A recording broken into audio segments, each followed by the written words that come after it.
Welcome back, everybody, to this week's episode of the DCL Duo podcast, brought to you by My Path Unwinding Travel. And Sam, I got a little surprise for you. You don't have to sing a jingle this week. I got a new jingle for you. Here it is. What? That is right. It is the Grand Funk Railroad, my friends, with a little some kind of wonderful, because we know these reviews are really about the hostess with the mostest, Samantha. So here we go. This week's review comes from Elizabeth Baxter, who writes honest reviews and helpful tips. I've learned so much from this podcast. Brian's most recent review of Lookout Key was one of the best reviews I've heard. The DCL Duo is always able to highlight things you can look forward to while helping you keep realistic expectations. Well, there's a clue as to how old that review is, but and how far behind we are. But thank you, Elizabeth. I put a lot of work into that show. I appreciate the recognition there for that particular review. So yes, yeah. Brian jokes about people complimenting me, but Brian, that compliment was all about you. So there you go. So rare. So anyway, she's some kind of wonderful, ladies and gentlemen. It's your hostess with the mostest, Samantha, to introduce our guest and our topic for the evening. And thank you, Elizabeth, for that review. As always, for all of you out there listening, if you want to help out the show, one of the easiest ways to do it, head over to Apple Podcasts, leave us those 5-star reviews, hit those 5 stars, leave us a written review, and we will read it on the air at the top of one of our main episodes. Now, back to you, Sam. Some kind of wonderful. Don't forget to subscribe to us on YouTube and to like the episodes there, as well as it helps to spread the DCL Duo awareness in the community. All right. Well, we are super excited. Don't forget when you're in the hot tub, tell everyone about the DCL Duo. That's right. When you're on the hot tub on the adult pool deck or wherever. Well, anyway, I'm super excited. We're having it's a three-peat guest, meaning he has been on the show twice before. He is now a Gold Castaway Club member. Welcome to the Gold Castaway Club, and welcome back to the show, Scott. Hey, Scott. Hey guys, welcome back, and a big hello from Dallas, Texas to everybody out there in the DCL Duo land. It's great to be back and see Brian and Sam again. Thanks for having me back on the show. We are so excited to have you back on. We were so happy when we saw you were scheduled on the calendar for this weekend. We were like, yes, we get to talk to Scott. It's been too long. And we're super excited to talk to you about your side-to-side or side-by-side, different people are calling it different things, cruises on the Dream and the Wish. But before we do that, we, of course, got to touch on your Disney cruise background. For those who haven't listened to, actually, we did a side-by-side episode with you previously, but you had a day in between. And this one's going to be actually like a back-to-back where you do the same day. But why don't you tell folks your cruising background, which ships you've been on, and what kind of itineraries you've been on previous to this one? Sure. I've done, we're on number 8 right now. And with that, I've done one Princess cruise. I didn't count, and the rest have all been Disney. I'm going for the Grand Slam of checkoffs. So all we're missing now is the Wonder and the Treasure. And those are hopefully in progress soon to check those off the list. But this was a great opportunity to cruise. I've also been to the parks for all my life as a kid, probably about 15 trips. So I'm an avid Disney cruiser. And in my humble opinion, no other cruise lines exist except Disney. They just don't exist. We just pretend like they don't even exist. There's a lot of great cruise lines out there, but I really get the most, for the relaxation out of the Disney cruise line, their customer service. It's really amazing. Absolutely. We keep going back, even though we've ventured over to other cruise lines as well. Well, let's start with why you booked these particular itineraries on the Dream and the Wish, and why you decided to book a side-to-side. Why not just book, I don't know, let's say like a 7-night on the Treasure? Why book the Dream and the Wish and put them on the have to change ships and actually change ports as well? So we were working on checking off. We had the Dream to take care of, and the Wish we'd already been on last year on our cruise for our summer vacation. But the Wish was a 3-night cruise, and by the time we really get on the ship, it was time to get off. So it was one of those, check some opportunities and things lined up. But the biggest thing was I became a travel agent in March to offset some of our own costs to help be able to book our family travel and things like that. And the amount of deals that were out there, regardless of being a travel agent or not, I couldn't pass up. So the Dream was a 4-night. I'm sorry, Dream was a 3-night, and the Wish was a 4-night cruise, and I couldn't pass up the price. We did cheat. I rolled the dice again, and we did the Disney Guaranteed Stateroom. We had an amazing room on the Disney Dream. We were at the back of the boat, deck 6, with an extended veranda and extended balcony on the back of the boat. Amazing. However, the view on the Wish was great view of the lifeboats. Just to let you know, they do not change, they do not move, and the lifeboats are right there. Yeah, the Not so lifeboats. lucky on that one.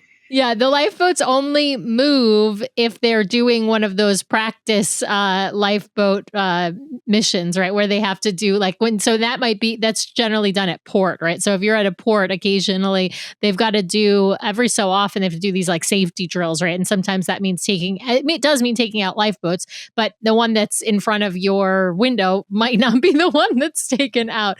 The guaranteed rooms are, I think, a great option if you're not particular about where your room is located on the ship, meaning you don't care if it's forward, aft, midship. You're not really particular about what floor you're going to be on. And of course, you're picking a category of room. So if you can book a GTY, inside or veranda or ocean view or whatever, and you'll get that class or better. So there is obviously, like I said, a risk if you're particular about your room, but if you're not particular about your room location really, or your view, then it's a really great option. Well, We really spend the time just to go in the room to sleep and rest and everything else. So we're really within the boat. So saving that extra money was great. It was a great investment for our family, and I really enjoyed that. The price savings I couldn't beat. I mean, both cruises were almost half off. That's awesome. Now you guys are traveling from Texas, and you were going to Port Everglades first, right? Now tell us. I'm imagining you arrive the night before? Yes. So I looked at all the different airfare options, and this time we ended up going from Dallas Fort Worth International Airport to Fort Lauderdale. We flew in there, and when we flew in there, we landed, or it was an early morning flight. I think we departed about 7 or 8 in the morning, and we were in the hotel at the Marriott Harbor Beach Resort by 12 noon. And so it was a great flight in. Fort Lauderdale Airport was a very good airport. We took a cab from the airport to the Marriott and was able to settle in there and enjoy the beach resort for a day, because that is a Disney Cruise Line preferred hotel vendor. Nice. And then were you able to take Disney transportation to the port then because of Correct. that choice? Yeah, that's a really nice option. We had Group 7 originally in our boarding, and we went from Group 7 to Group 2 from that hotel. And it was great. There was only about 30 folks that were in that hotel that we went with and picked up and took off. A key to what we learned, the Disney price for the Marriott Harborside is very high. However, if you book it yourself, you'll save that money and still tell Disney you're staying there, and you can still get the perk of riding the Disney Cruise Line transportation in and saving that money and getting the upgraded boarding group.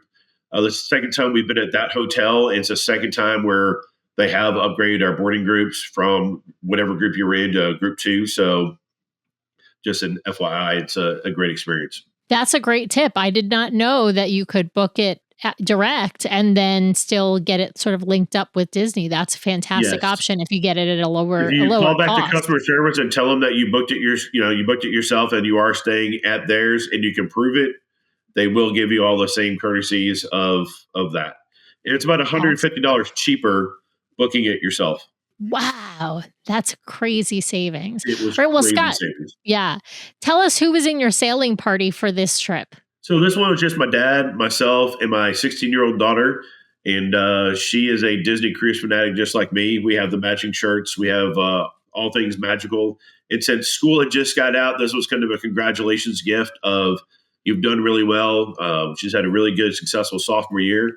And so it was a nice little thank you of congratulations. And there's a lot of pixie dust that happened in this trip. So we'll get into that later on in our experience. I love that. I love that. All right. Well, we don't need to talk much about the port experience at Fort Lauderdale, I feel like, because it's a really smooth sailing these days. It is a nice port, though. It's a really nice port. I feel like it's actually, I think, kind of in a lot of ways nicer than Port Canaveral, and because it's a new terminal, and it's a well-oiled machine. One, it's a very busy port, but especially the Disney terminal is just like a well-run machine. You guys got on pretty early then because you said you were bumped from Group 7 to Group 2. About what time did you get onto the Disney Dream? So, Sam, we took the first bus out from the Marriott. We loaded at about 9:30, 9:45. We were sitting in the Disney Cruise Terminal at 10:30. We were on the boat by 10:50. We literally walked through security, and they would call Group 2, and we were getting on the boat. We were on the boat by like 10:50. It was amazing. I agree with Brian. I like Port Everglades better than I do Canaveral. It's just a nicer cruise port. It's so much smoother.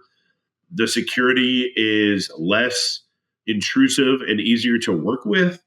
And I'll share that experience when you get on the Wish, because that was an unpleasant experience that we had with some of the security folks. But overall, I like Port Everglades better. Like it's a safer and easier travel for us. Yeah.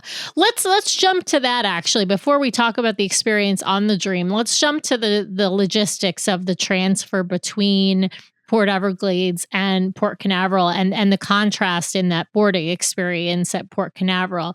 Did you guys take the train this time? I think you had taken the train last time. So we did take the train last time. However, this time we're on different dynamics. I did get a great boarding group, and we were supposed to be there around 11:30 for our boarding group for the Disney Wish, and looked at multiple different options. But the winner today, and I'm going to brag about this company, was Limopedia, www.limopedia.com.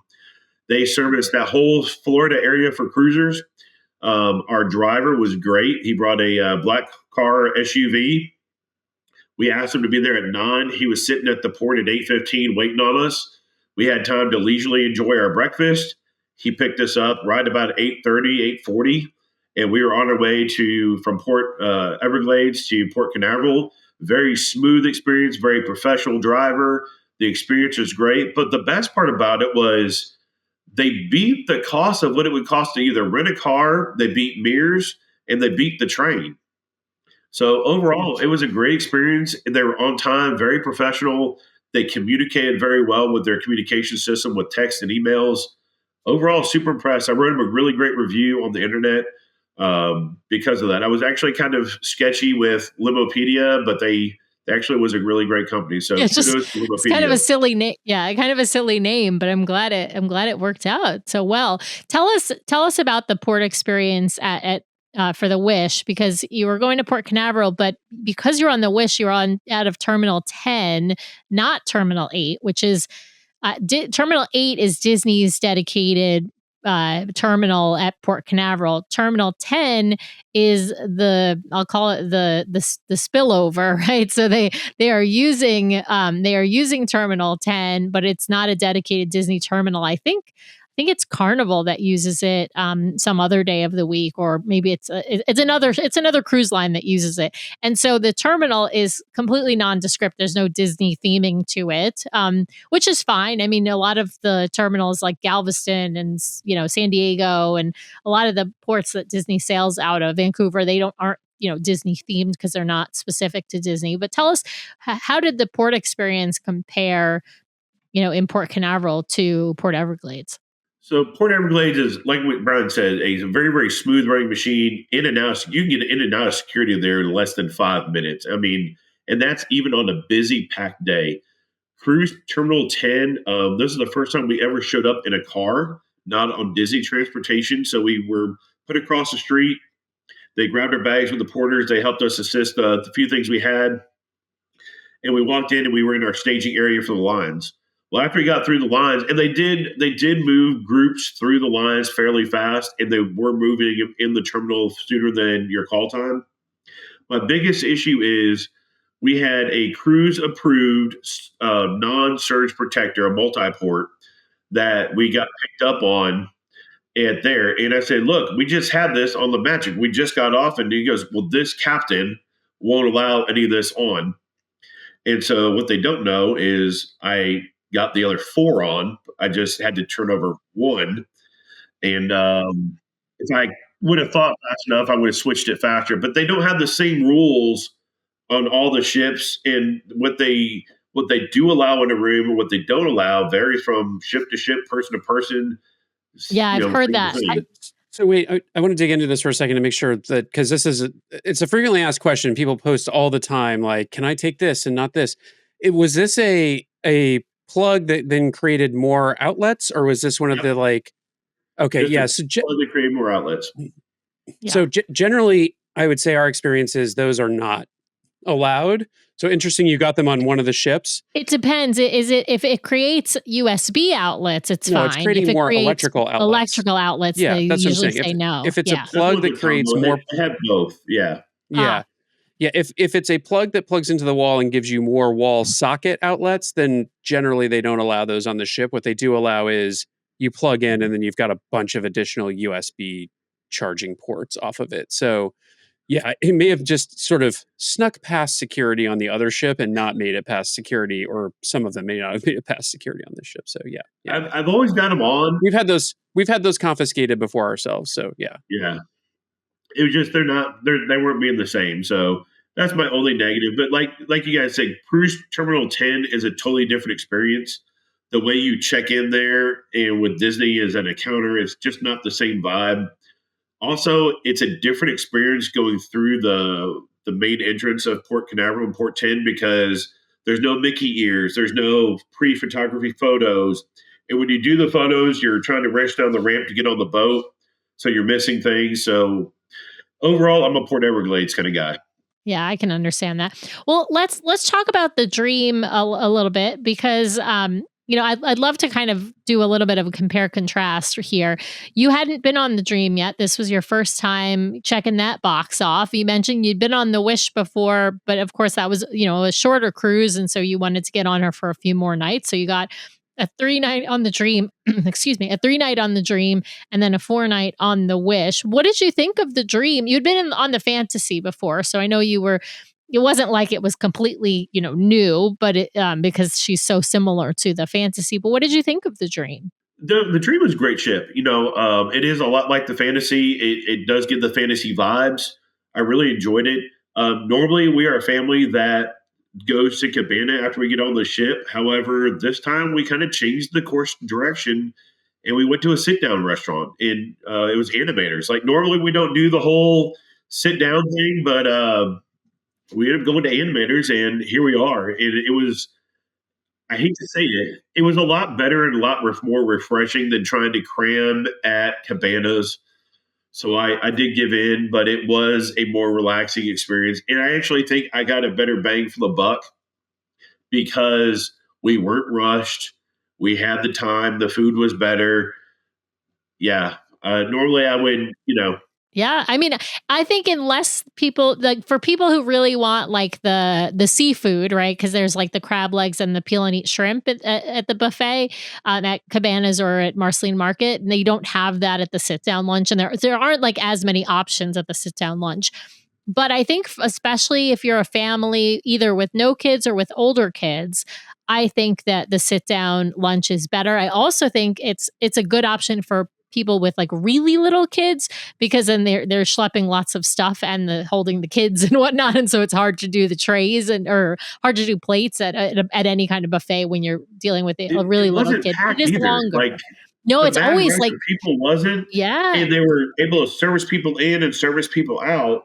yeah. And there was no rush whatsoever. I mean, we'd already seen most of the ship, so we didn't have to go rushing to guest services or anything else or get the little things. Everything was just kind of a smooth sail. Like Yeah. I couldn't I complain. think it's the more relaxing way. I understand for people who are like, we need to have a really quick lunch and then get a bunch of stuff done. So I totally get that. That's not then the sit down is not going to be a good option. Or for those kids who don't want to, sort of sit and wait a little bit for the food. Or like I said, if you really want the seafood, you're gonna have to go to the buffet. But like I think it's a much more pleasant experience in general to do. It does take longer. I always warn people and it sometimes is a little bit on the They slow were side. actually It just really kind of fast. depends. They were But pushing that's them through. good. So credit where credit was due. They did a great Yeah. job. Well, Scott, let's talk about some of the highlights from your dream cruise in particular. Tell us, like, I mean, this is a short cruise, 3 nights. What kind of stuff did you guys get up to? You, your dad, and your 16-year-old. I can't believe she's 16 already. I'm like thinking Well, it's see, kind of crazy. this is going to be the plot twist for you, the surprise of the day. So, as you know, my daughter is very big into theater. She's been doing theater now for the past several years. They went to a lot of state competitions this year and regional competitions with their theater team, and so she's super big. So here it is, our first night of Disney Dream. We have our introduction, we have our first show, and we get done. And I pull the cruise director aside and get Ryland ahead because she was already infiltrating the gift shop looking for her pins. And I said, I need a favor. I need to see if you can help me with some pixie dust. And he looked at me and goes, let me see what I can do. And so I asked, my daughter's dream is to go to Juilliard and be a professional actress and or be on the Disney Cruise Line. So I said, my daughter would love to meet one of the Disney Cruise Line actresses. And that way she can participate with them and ask them questions. And furthermore, be able to, just be able to find out about what it is to be a Disney Cruise Line. They arranged for her to meet a one-on-one time with the head actress. Her name was Grace. She played Belle in Beauty and the Beast and several other things. And then the head stage manager, JP, shout out to both of them. Your impact was amazing to my daughter. We met an hour before the show, closed theater, and Grace sat with my daughter for 30 minutes and asked questions. It was the most amazing thing in the show. Well, we wanted to be respectful of the time. And what was actually funny was Grace said, nope, I'm good. I'm going to continue this interview and stayed an extra 20 minutes with Ryland. It was literally 10 minutes before show doors would open and she gave almost a full hour. Like it was amazing. But the things behind the scenes of that show was amazing. And I'm so thankful for what they did because it gave her the opportunity to learn more about Disney. We watched the getting ready for Beauty and the Beast being put on that night. All those things that happened, it was an amazing experience. It really just hyped her up. She cried. She was so happy. So shout out to the Disney Magic crew. Shout out to Oh, JP. Disney Shout out to Dream. Grace. I'm sorry, Disney Dream. Excuse me. And shout out to Grace and JP for making that happen. You really made a huge impression with my daughter. Oh, I love hearing stories like this, Scott. This is incredible. I mean, it is, I think it's such a wonderful experience for a young actress to get an opportunity to talk with someone she looks up to, a young actress who is, a few years older. Obviously, she's probably in her 20s. And you mentioned the stage manager, and to really understand what it's like and what it might take to, what steps she might take in order to get there someday, to be on the Walt Disney stage. I mean, I always say, and I really mean it, like, if I can pick right now, if I could transport myself anywhere in the world, I'm transporting myself into the Walt Disney Theater. And there's, a show being performed in there, right? On any of the ships. I don't really care which of the ships, although I shouldn't say that. I don't really care. I'd probably transport myself on the Treasure if I could pick from all the ships currently sailing. But, soon probably it'll be the Destiny.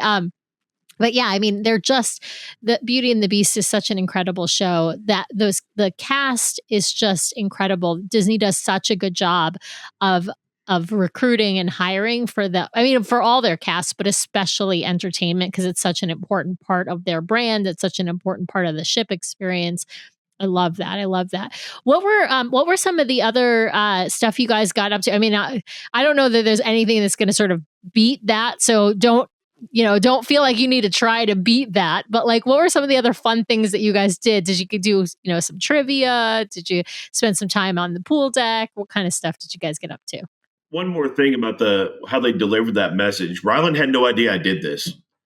And so they notified her through the Disney Cruise Line app and sent her a message to our stateroom. You've been cordially invited by the theater production team to meet here, do this, this, and this. And there was a loud scream when she got the message that was in our room that I'm pretty sure someone probably thought I murdered her on the ship of just excitement and glee. So again, that Disney pixie dust magic is something that we can't give and can't give away. That. Now, to answer some of your other part, I have a severe problem with Disney right now. It's called bingo. It has created a severe An problem. addiction. We're talking like 5 and 6 tablets addiction. Oh my And God, Scott. yes, it's surrounded by the tablets. I actually enjoy that. That is a really fun program to do, and really enjoyed it. The other thing is, I Wait, made but it. did you win it? Did you just spend money or did I you made win some any money? small. I made some small wins. I made two, one Okay. on the Wish and one on the Dream. I Okay. was one number away from the big jackpot Oh, of fifty that's what five always hundred happens. dollars on the Wish. It was so close. The lady in front of Ugh, me got it. yeah. Then I won twice on the Dream. They were both small pots, but enough to pay for the habit. Another one is the last night we did a adults theme with trivia and everything else. And one thing I want to give credit to the Disney Cruise Line staff was how they're able to really engage adults to do these games and trivia questions. Like I was just going down there to just have a drink and chill out.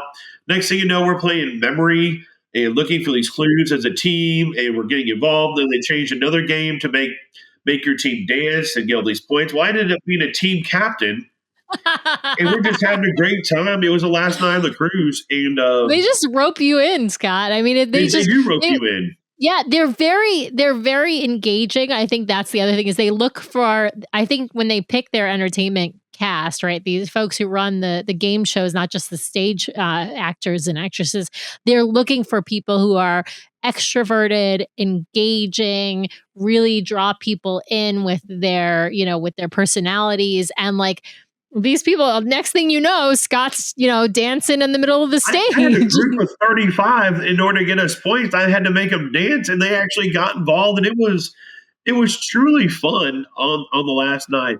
I want to do one other thing and hit a highlight here is we talked about in your shows about the Facebook groups, and they're all privately run by different folks, but you can really engage your Facebook groups too to leverage if you're traveling alone as a single adult. You can travel and rope those groups to your leverage of finding friends to meet on board.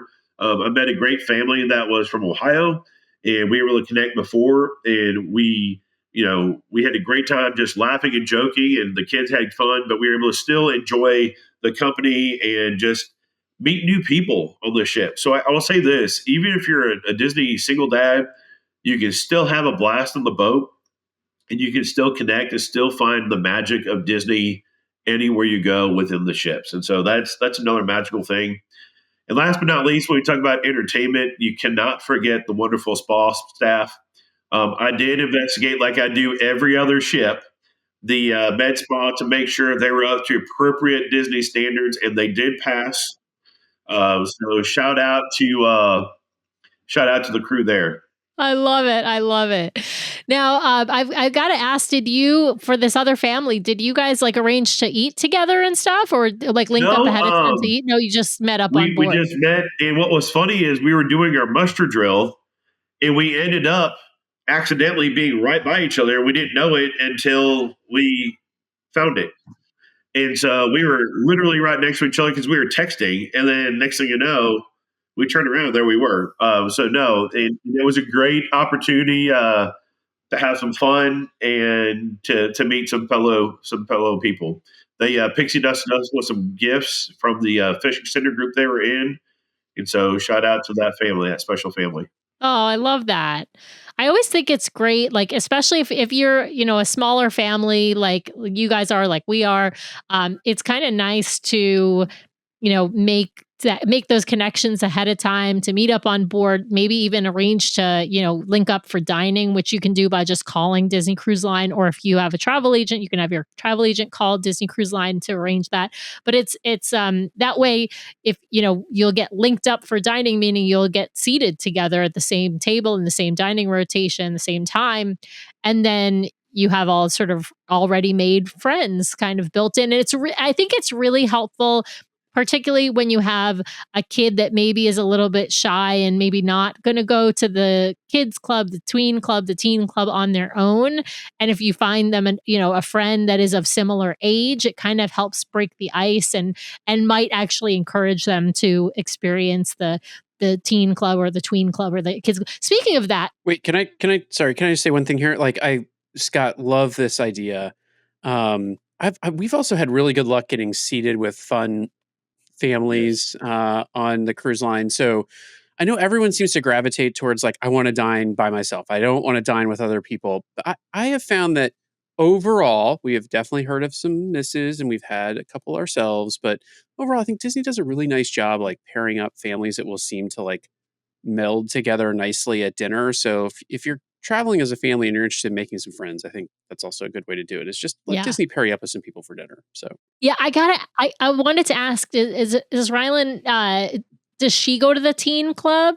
Oh yeah, we can't get her out of there. Like, we see her at dinner time. She'll leave at whenever she wakes up, and then she will come back for dinner. Yeah. Oftentimes we don't even see her for lunch. She'll come back for dinner. And because that is our only requirement, the show and dinner. Right. We do the show together as a family and dinner.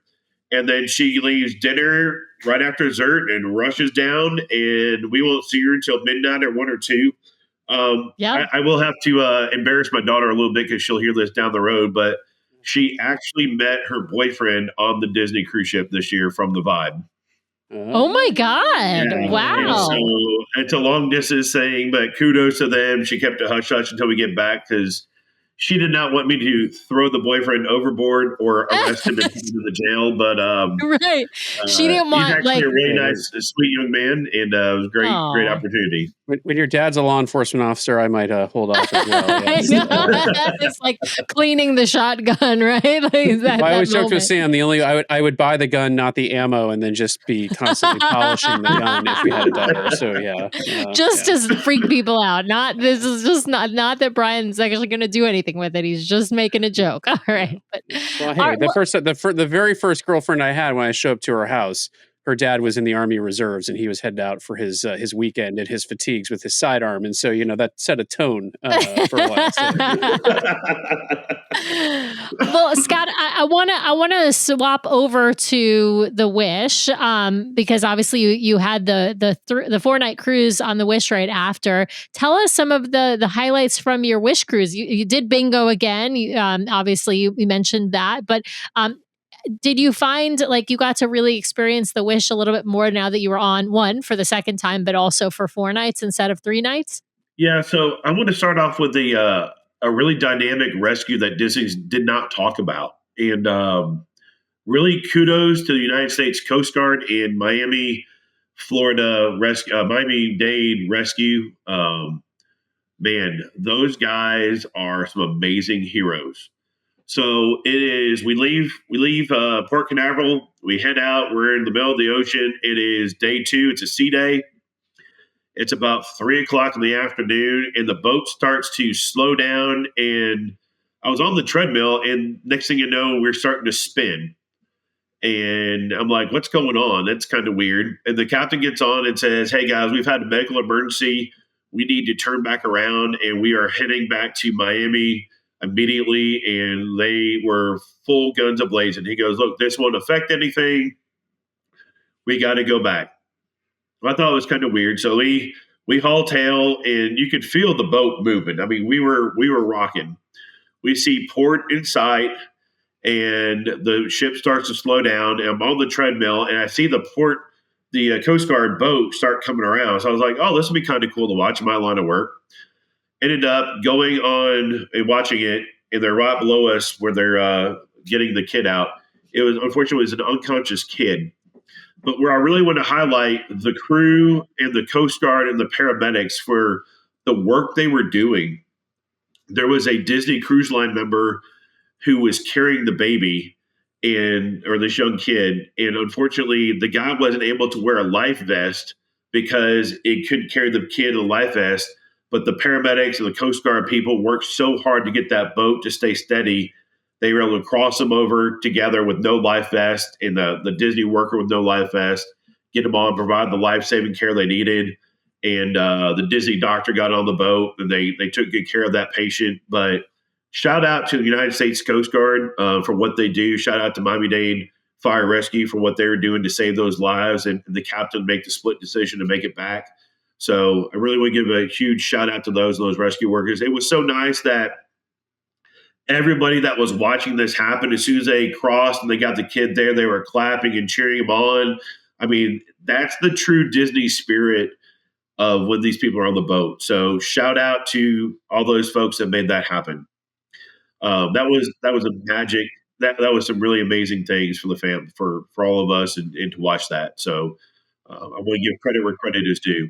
When we talk about things on the good. Yeah, we don't hear about a lot of these rescues. I mean, you hear about some of them, right? Particularly the ones involving helicopters because everybody sees them, and so people take pictures and they end up all over the internet.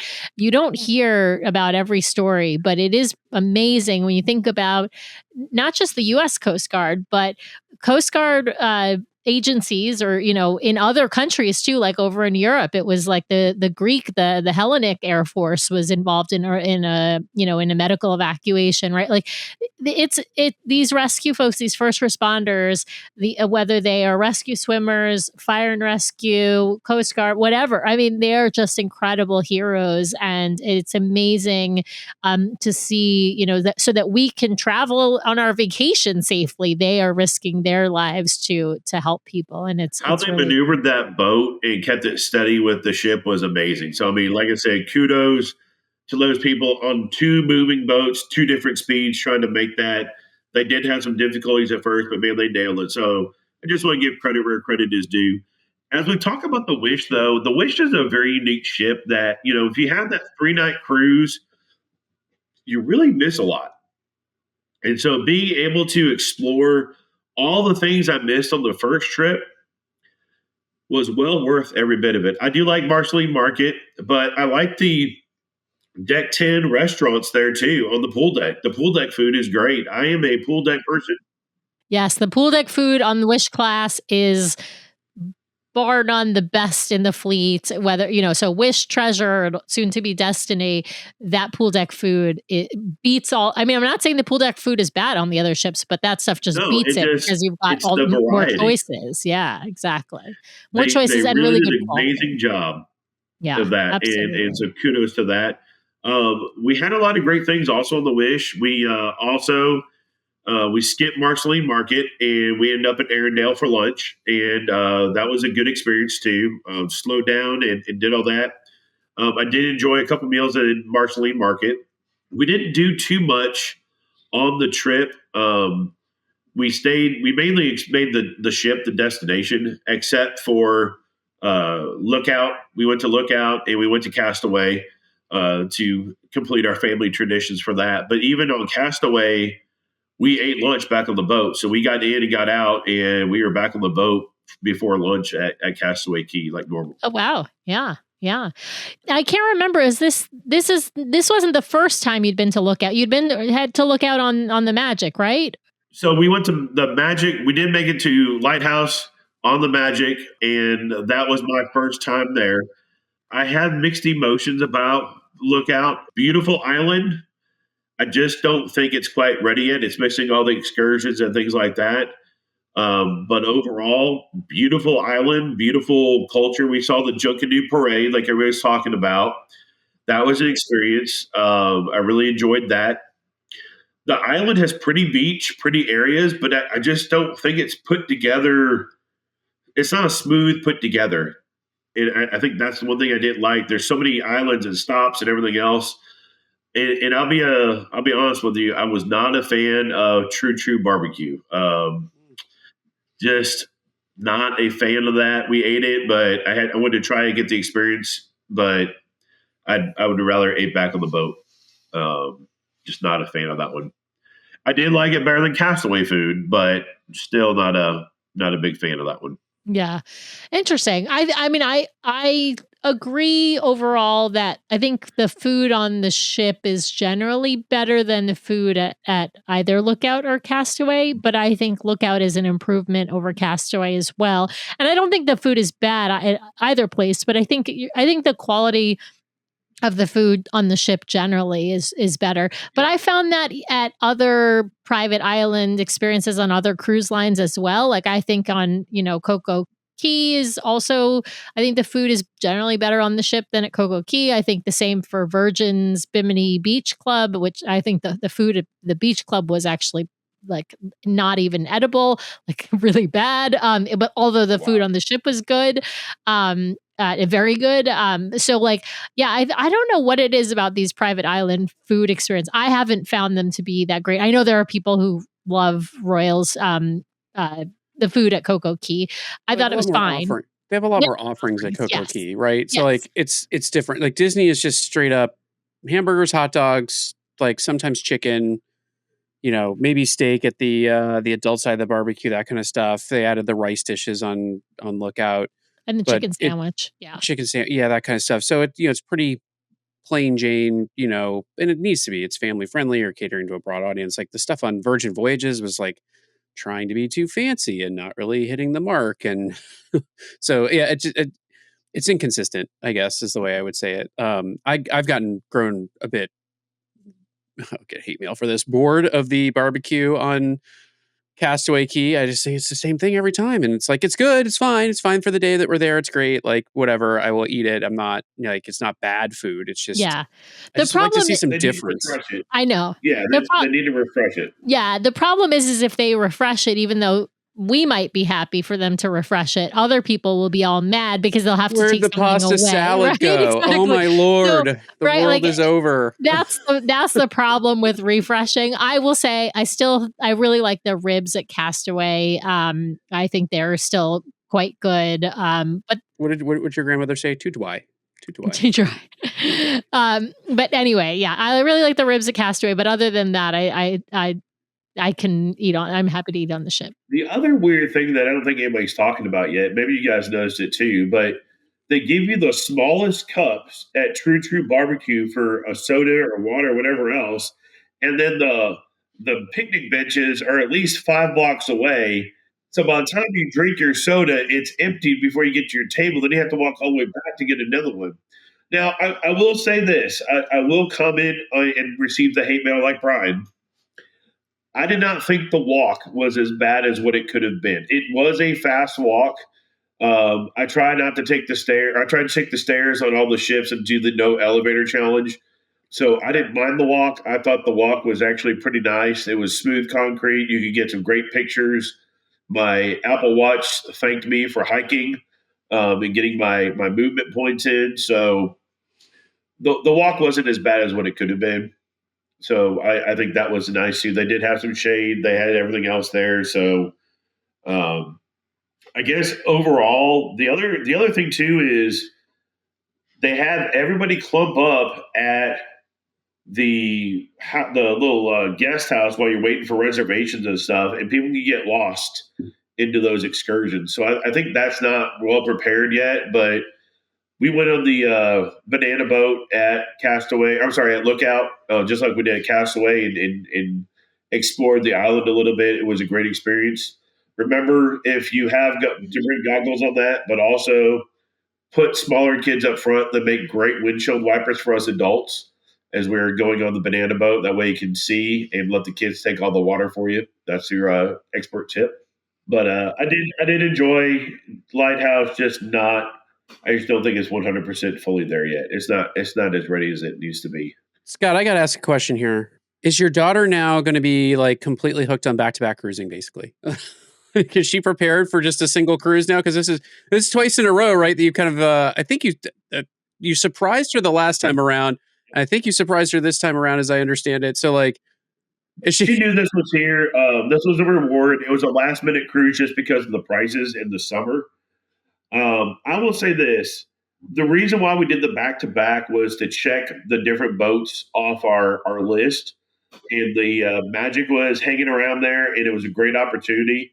Now all we have left is the treasure and the destiny, and I'm hoping the And wonder. wonder, right? Hey, Yeah. I'm just gonna throw it out there. Another side to side opportunity, because Yeah. you could do 7 nights on the treasure, head down to Fort Lauderdale and get on the Destiny for a 4-nighter, maybe a 5-nighter. I don't Yeah. know. Like, so it's there. But Brian, I'll tell you this much: we spent less on the 7 nights we were on the boat Yes. going side to side than we would have on the treasure on a For 7 7-night nights. cruise. Yep. Yep. Yeah. That's We absolutely did this true. cruise Yeah. under $5,000 total with airfare and the hotel room Wow. for 3 of us on a 7-night cruise on 2 boats. I mean, I couldn't pass it up. Yeah. No, that's a really that's Yeah. that's an excellent deal. And because the Treasure is still the newest ship in the fleet, and because she's doing a 7-night itinerary, she's going to be more expensive. I mean, that's She's everywhere just, between 8 and 9 grand, and it's just super expensive. I mean, these cruises were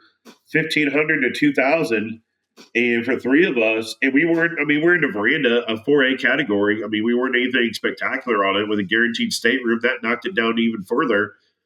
It was worth the risk of getting the room. And like I said, on the Magic, we were on the back of the boat with extended veranda. That was one of the best views I've ever had. I'll be honest with you. Scott, one question, I didn't ask when we were talking about the transfer between ships, and I'm imagining the answer to this is no, but correct me if I'm wrong. Did Disney do knowing that you were side to side transferring from, Fort Lauderdale to Port Canaveral, did Disney do anything to facilitate any kind of anything, whether that's luggage transfer or anything like that? No. Okay. I didn't think so. They do it at Port Canaveral. That's Yeah, if you're so. switching from one ship to Yeah, another, if you're doing we're side to hearing side, now. yeah, if you're doing side to side, off the ship, on the ship, same day, between the Treasure and the Wish, I think is the only way you could maybe do that right now. Although the Magic No, and it's the Fantasy, it's the Fantasy and the Wish, Brian. Fantasy and the Wish, They're both yeah. there on Friday. So Friday is the only day that you could at Port Canaveral. Friday is the only day where you could switch from one ship to the other, and it would be either the Fantasy to the Wish or the Wish to the Fantasy, because of the way that that's why they have 2 ports. That's why they have the Fantasy and the Treasure are at Terminal 8 and the Wish is at Terminal 10. And so on Fridays, every other Friday actually is an opportunity for somebody to do a side to side, but staying at Port Canaveral. You do have to switch terminals. But where I was trying to get with my comment is when they do that, I have heard that they gather the side to side cruisers similar to back, and there's a bus transfer, a little shuttle transfer potentially over to the other port with your luggage. So it sounds like if you're at Port Canaveral moving between the 2 ships, they do something to facilitate. So yeah. And one of the things I am kind of surprised about is Disney Transport didn't offer anything from Everglades to Canaveral to try to, because we weren't the only customers doing that. So I'm surprised they didn't have an option for that on DCL Transport. Yeah. I think the problem is that they just don't have enough necessarily consistently, and so if they knew they could fill a bus of 40 people every time, I think they would do that. But I don't know that they have that kind of consistency. And they do have people going one direction, they might have people going the other direction. So they can't put those folks together on the same transportation. So yeah, so I think it's just a matter of efficiencies. They haven't, I don't think they're having enough people do it to make it efficient to offer something like that. All right. Well, I don't. Is it that time, Brian, or have we? Scott, before we head over to Scott, is there anything that we missed talking about that you want to be sure to share? I got to see the Golden Mickeys this year. I haven't seen that yet. That was interesting. I've heard that on the show, but have not experienced the Golden Mickeys. Interesting. Interesting is never a good adjective in these moments, but yes. There's nothing like sitting in the Walt Disney World Theater and they're doing their promo commercials outside and they're getting all the guests hyped up. And you see a certain 16-year-old female that may be your daughter with a loud screaming voice on the projection theme, and you're just not ready for that yet. That happened. So she was very excited for that one. But also, I'm going to give kudos here to Beauty and the Beast. I have not seen Beauty and the Beast on the Disney Cruise Line. I'm really impressed how they make the different props work and how they can take a prop and just whiz it in, whiz it out with magnets or whatever else they use. I mean, I hate to say it, but man, Beauty and the Beast was spot on. It That is. was definitely.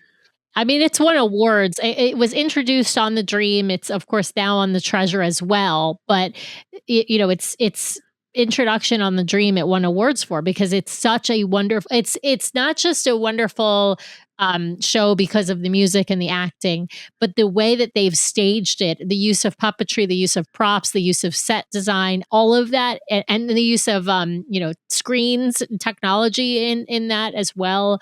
It is a fantastic theatrical marvel. I am super impressed with how they do all that.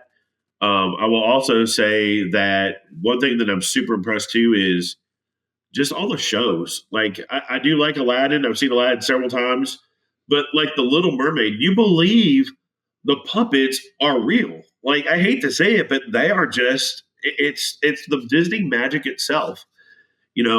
Shout out to the serving team that we had on the Wish. They were a really amazing team.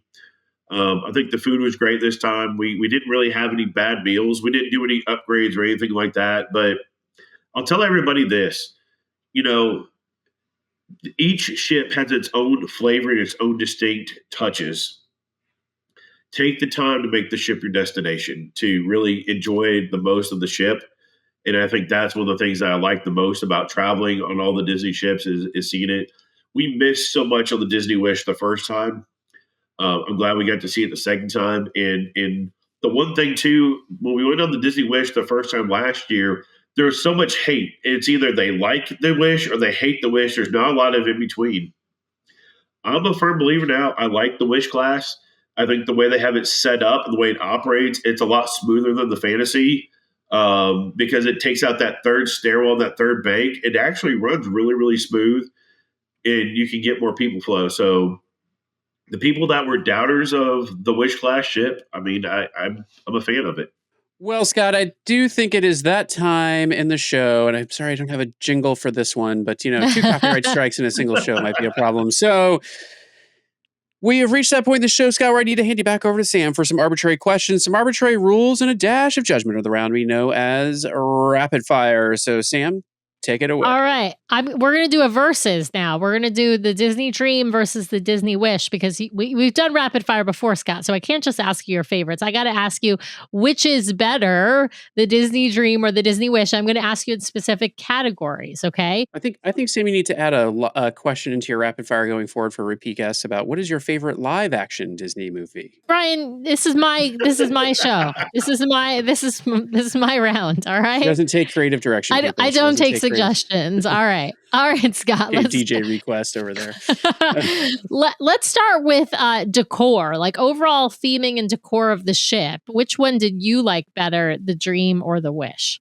The Wish. The Wish class is really making that grand entrance, but how they do certain things in that grand hall, I mean, it's just magic. The way the grand hall lobby is and how they transform it into 1923 with all the pictures and stuff outside and how they built the ship, how they built Disney. But also there's so much activity they built in that grand hall between pictures and everything else. It really just makes it feel that home session, that homebound session. So definitely the Wish on that one. Yeah, I gotta agree with you. I think they've done such a good job with the grand hall on all the Wish class ships. It really makes it a theater space, a meeting space. It's a multi-purpose space that while they use the atriums of the other ships for a lot of those similar purposes, it just works better on the Wish class. All right, let's talk shows. Which ship? I mean, they're both really great. So, but which ship overall would you say? Wins in theater shows. We're talking Walt Disney Theater, and I don't know that the Dream has. I kind of feel like the Dream has to win because of Beauty and the Beast, but I don't want to tell you what to answer. But there's maybe I don't know. There's good. Both are good. Scott, you tell me your answer. I'm not going to actually judge on this one. To avoid a guilty verdict on the DCL Duo, we will go with Beauty and the Beast because I know that is the right answer. Otherwise, I will get the dash of judgment and probably get my mic muted. So we'll go with Beauty and the Beast, followed by Little Mermaid, followed by Aladdin. And you can't forget, Disney's special one on the Wish with the father and the daughter, Oh, you mean I'm on the thinking Garden on? Grove. Yeah. The Believe on the Dream. Believe Yeah, that's it. Yeah, yeah. I mean, I hate to say it, as a dad with a daughter, that is one of my favorite. Makes me tear up every time. Yeah, you got Believe, Golden Mickey's, and Beauty and the Beast on the that's a great it's a good lineup, but, like, you got Seize the Adventure and Little Mermaid and Aladdin on the Wish, which is also a great lineup, but yeah, I honestly, I Disney wasn't Adventure gonna give was you judgment. okay. It just wasn't. The Really? Golden Mickey's was okay. Yeah, it's not my favorite. I mean, it's good, but it's just not one of my favorites. I think the reason why Believe gets me every time is watching your daughter grow up and all the adventures that can happen. That one just sticks to you. But I will say, Beauty and the Beast, Little Mermaid. I mean, the way they do Little Mermaid is those puppets just come to life. You just can't beat that. They really make you involved in that feeling like you're in the water. Like it's amazing. I do need to interject just to let Scott know. Sam doesn't control the mute button. I do. And so True. This is speak actually speak truth to power, Scott. Speak truth to power. All right, that is true, Brian. On this platform, Brian does control the mute button. All right, I want to ask pool deck food. You already said the Wish obviously wins, but what about rotational dining? Like which obviously you've got a little bit more theming and more shows on the Wish for dining than you do on the Dream class, but do you like that better or do you like a quieter dining experience? So which would you pick between the Dream and the Wish? And it's overall, I'm not asking you to pick an individual restaurant, but which one has sort of better rotational dining, would you say? So I am going to say the Wish on this one. However, if I could take out Marvel, I would take out Marvel and replace it with like animators or something else. I am not a Marvel fan in anything. And I think the Marvel show really distracts from the dining experience.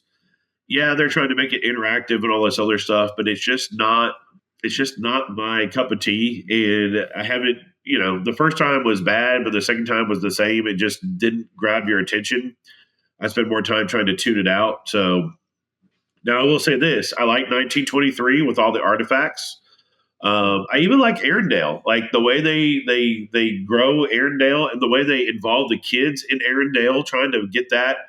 Kudos to Disney. I mean, that to make the whole room dance with the kids and everything else, and even get your servers and waiters in. I mean, that takes a lot. So, kudos to Disney on the Arendelle. Nice. All right.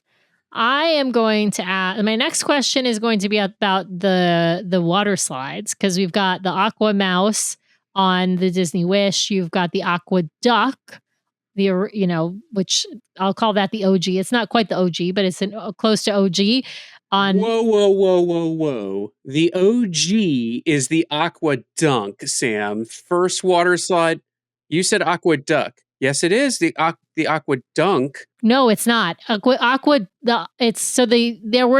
were yellow slides on the Magic did not when she first came out, Brian, the Aqua Dunk was not on the Magic. That was put in a dry dock. That's actually not the Aqua Duck is actually the OG on Sorry, Disney but the Cruise water Line. slide that sits on the original ship is the OG. But it's all not right? the original. It is the OG.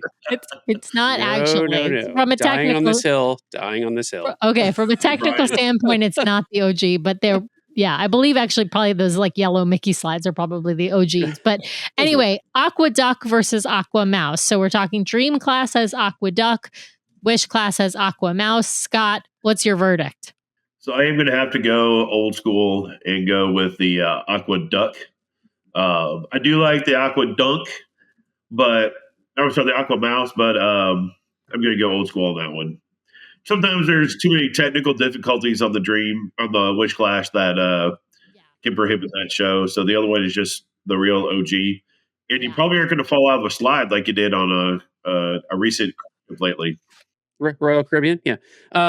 All right, Sam, I will give you credit where credit is due. The Aquadunk was installed in 2013. The Disney Dream first sailed in 2010, so fine. But it's still the OG. The Aquadunk is the OG. The Aquadunk is the OG. Because it's on the OG ship. Okay, fair enough. As a judge of this, I'm going to withdraw your request to argue your argument. I'm going to strike it on the record so that way it will be hidden. I don't know, Scott. You're getting dangerously close to the mute button now. Okay, right, keep going. Okay, I've got just one more question. Well, actually, two more questions because I got to ask the overall. But the second to last, the penultimate question is: which do you think?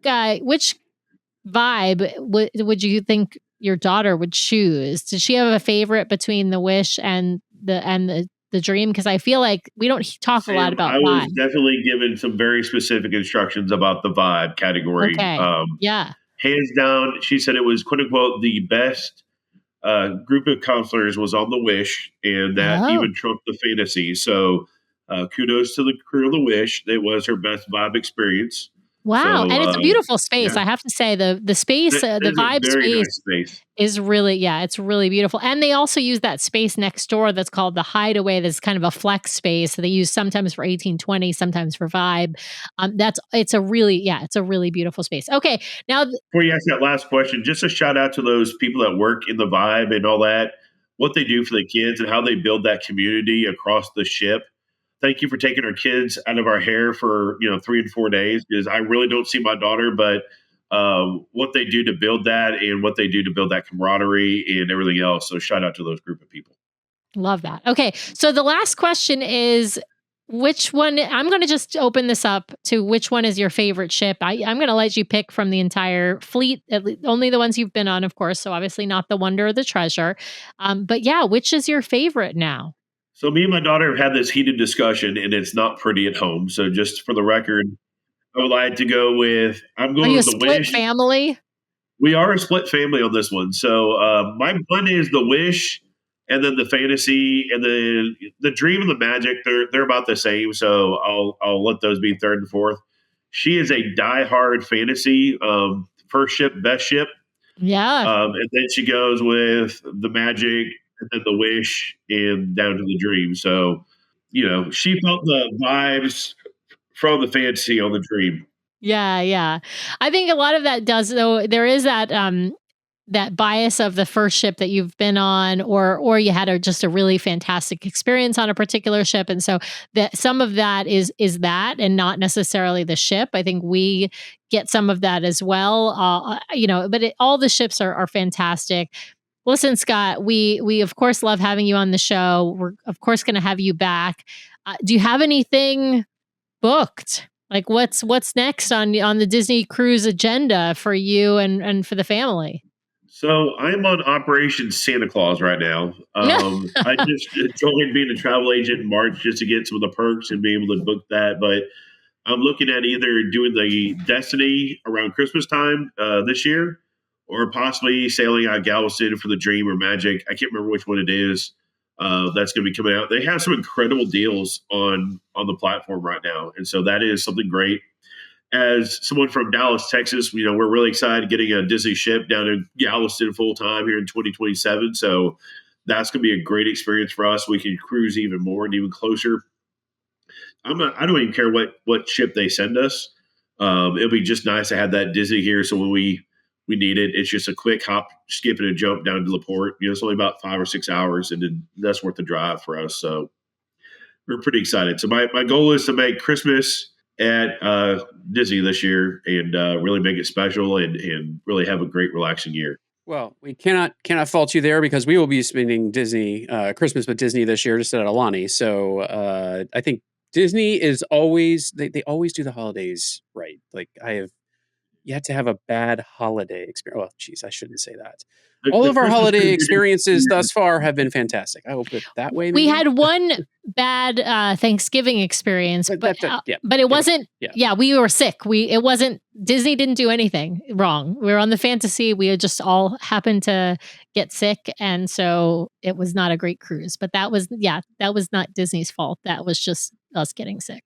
About 2 or 3 years ago, we had a Disney cruise at Christmas time. It was truly the most amazing thing, and how it pulls your family together. And the way I look at it is, instead of having gifts that are just going to last a week or two, this is a family memory, and you can put there, in your family core memories, and just have that opportunity to spend it with your family and really make the most of it.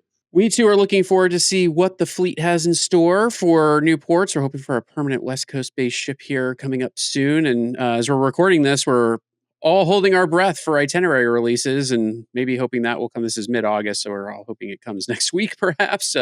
The itineraries are getting a little thin for Disney at this point, so would love to see those. But yes, Scott, excited to have you back in the future. Be sure to reach out. We'd love to have you back and hear all about your future Disney Cruise Line adventures. But for now, we'll just say thank you so much for coming on the show, spending some time with us and our audience. We really, really appreciate it.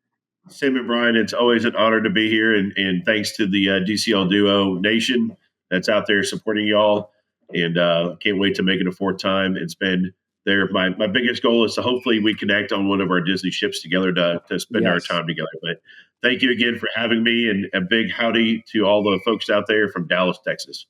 Yes, we want to meet up on a ship for sure, Scott. When they start sailing out of Galveston permanently, I think we're going to finally find our way down there to do that. So yes, I still get the title of executive security for the DCL Duo. I haven't lost that title yet. I think you're much more qualified than our current security crew. Sorry, Tracy. That's right. Yeah. That's right. Thanks, Scott.